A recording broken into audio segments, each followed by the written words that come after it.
Hey, this is going to be commentary for chapter 46 of my book Metadimensional, which you can find on Kindle or listen to for free as an audiobook, and the links are in the description. Chapter 46 is called Wakeful Unions. Okay, now let's back up. I know this has been crazy, so let's go back up to the basics. What is the one thing you're certain of? The only thing you are certain of, the only thing I'm certain of, is that my sense of being exists. This is not really a question, because sense of being is existence. It's this, and experience is the sense of being, is existence. It's a tautology, and we know it because we have it. So that's the only certainty you have. Everything else, you build on top of that certainty, based on that certainty, to some degree. Specifically, you don't really know if there's a world out there, that if you don't perceive it. I mean, if you assume physicalism, if you assume that, then you'd assume that yes, it does exist.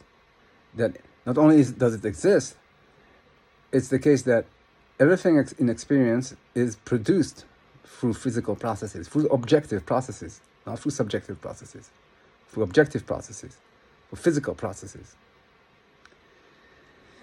And therefore, for that to be, if everything in your experience is produced by this thing, then it has to exist, right? There has to be an external world, external physical world, which is similar, at least in principle, to the world as you perceive it. So, like, if you see a table or a chair, there is really a table and a chair there. Maybe not in the same, it doesn't manifest in the same way you assume it manifests, but there is something there, and it exists irrespective of whether anyone perceives it. It changes. Time proceeds, whether anyone perceives it or not. That would be physicalism. The problem with that is that if you assume that, then, well, you stumble into quantum field theory and superposition, which forces you to either say that reality doesn't make any sense, or to assume something like the many worlds interpretation of quantum field theory, where reality constantly forks this one world which we all share, which exists independently of whether anyone perceives it. It's not one, it's an infinite amount of them. And it's all anchored in this meta-reality. And our experience somehow drifts between these worlds, and in each world everyone exists. There's a copy of us. Well, there's a problem with that, and that doesn't leave any room for intention to follow through ever. Like, there's only one time, one of the infinite amount of worlds that you can fork into, that would cohere with your prior intentions. So the experience doesn't even get to come along for the ride. It's not only not coming along for it's not only not making a decision. It's not only epiphenomenal. It also doesn't get to come along for the ride. But if you assume the opposite, then there is no world out there, so it cannot produce experience. So experience has to be fundamental. I'm saying experience, not memories, because memories, we know, memories are part of consciousness, and memories can be destroyed through physical processes. So experience is fundamental. Now, if experience is fundamental, if this external world doesn't exist, then experience is fundamental. Now, how can that possibly work? I mean, let's take the case. We say experience is fundamental. We say there's no external world. Okay, that can lead us to the assumption that only I exist. Solipsism. I exist in, like, a brain in a jar. I'm the only thing there is. My experience is the only thing there is. Well, that's very nice, but again, I'm talking about experience, not consciousness, because consciousness can be like, components of consciousness are clearly physical, like memories, like the storage of memories.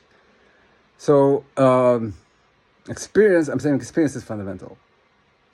Now, if I assume solipsism, then well, that's all very nice, but experience is just the sense of being. It doesn't do all this other stuff that is necessary for reality, for the manifestation of reality as it is, where things don't happen the way I want them. Right? It's not enough. So if I'm going to assume solipsism, that I'm the only one, and I'm still, we'll have to assume there's something else out there that I'm interacting with. And it produces this thing that I perceive, this world, and it's the only one, and it's not me. It's not my experience. So I have this problem that what is, therefore, putting me in that reality with that thing? Call it God, call it what you want. That thing that produces a reality for me to perceive. But the same can be said if you don't assume solipsism. If you assume that there are other experiential agents in your reality. So, okay, so there is no world in which can harbor us. So what binds us together? Now, in the theory, there is one possibility of what could do that, and that would be a distributed power pair, and that would be in your like common vocabulary. That would be God, and that's actually what Descartes said. That God is the thing that is doing all the back-end work for our reality. And maybe there is something like that. I'm not going to explain what the distributed power pair are. This is like a book, chapter 46. You should read it to understand. But that's not the only option, and more importantly, a distributed power pair, a God, in this theory, is just another experiential agent. And all experiential agents have free will.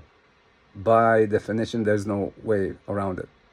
So a God cannot take that role, because the laws of nature work even if we don't want them to work, even if they contradict the will. So that's not a solution. The only solution that works is that if we're doing it to ourselves. There are other experiential agents, and it is our expectations of the reality we share with them. And it is our sharing of the same metaphysical element, which is the dimension of experience, together, that creates what I call a wakeful union. A wakeful union is our common web of constraints that puts us together, locks us together to this reality which we thought exists independently of it being perceived, but it doesn't. It's just a kind of a splinter between experiential agents and their expectations of what their reality would be. Now,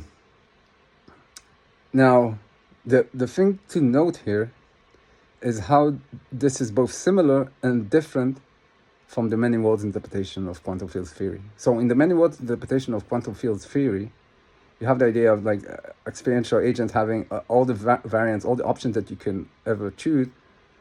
You can have the variants of them existing side by side in different universes. And it's kind of the same in this theory too. Each experiential agent lives in their own, with their own body space, reflecting on their own portion of the objective substrate. And there are power pairs, which are experiential agents which are very similar to each other, but are slightly different, because they are realizing the potential to make choices to reflect on other slightly different regions of the fractal shape. So you could say, okay, this is a many worlds interpretation, but no. All of these variants in this theory, they are all entangled into this one wakeful union. All the variants try to change the same reality. One gets to win. One, your subconscious, your conscious, your latent desires, one of them wins, the other loses. So there is one non-existent synchronizing reality, which is the wakeful union, but there is no actual reality there. So, and this is where it's different from in the many worlds, where you have like this collection of universes that are disjoint.